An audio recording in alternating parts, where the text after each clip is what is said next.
আমি অনেকবার বিপদে পড়ে আমার বন্ধু বান্ধবের কাছে হেল্প চাইছি, কিন্তু ওরা আমার হেল্প করে নাই। ঠিক আছে, আমি দেখাই দিব ওইসব ফ্রেন্ডদেরকে যে আমার দ্বারাও কোনো কিছু সম্ভব।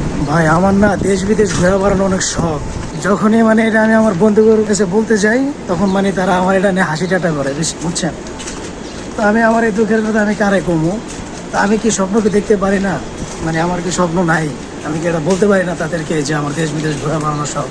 তখনই তারা বলে যে কয় টাকা কামাস, হ্যাঁ তুই বিদেশে এক দেশে ঘুরে বেড়াবি। তো যাই হোক, যদি একদিন দিন ঘুরে আমি তাদেরকে দেখাই দিব, জীবনে কোনোদিন থামা যাবো না। ঠিক আছে, কোনো না কোনো একভাবে চলতে হইব।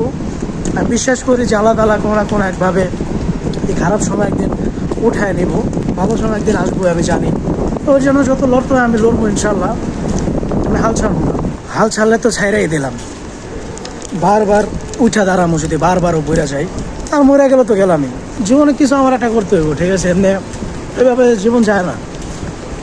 আসলে আমি আমার কোনো বন্ধু বান্ধব না, আমার আজ পর্যন্ত কোনো উপকারে পাই নাই। ঠিক আছে, এটা হচ্ছে একটা সত্য একটা কথা বললাম।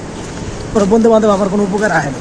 আমার ফেরার সব পথ বন্ধ হয়ে গেছে, আমার এখান থেকে জিততেই হইব। ঠিক আছে, তো এই পর্যন্ত যে পরিমাণ স্ট্রাগল করে এই পর্যন্ত আসছি না, মানে এখন স্ট্রাগলই করতেছি। আর আমার সাপোর্ট দেওয়ার মতো কেউ নাই যে আমার সাপোর্ট দেবো। এই পর্যন্ত 1 লাখ আসছে, আর এখন 1 লাখ আসি। এই আল্লাহ কত দূর নেয়। তো আমিও বলছি যদি কোনোদিন আমার সময় ঘোরে, তখন আমি বলবো যে আমার কোথায় কোথায় দুঃখ লেগেছিল।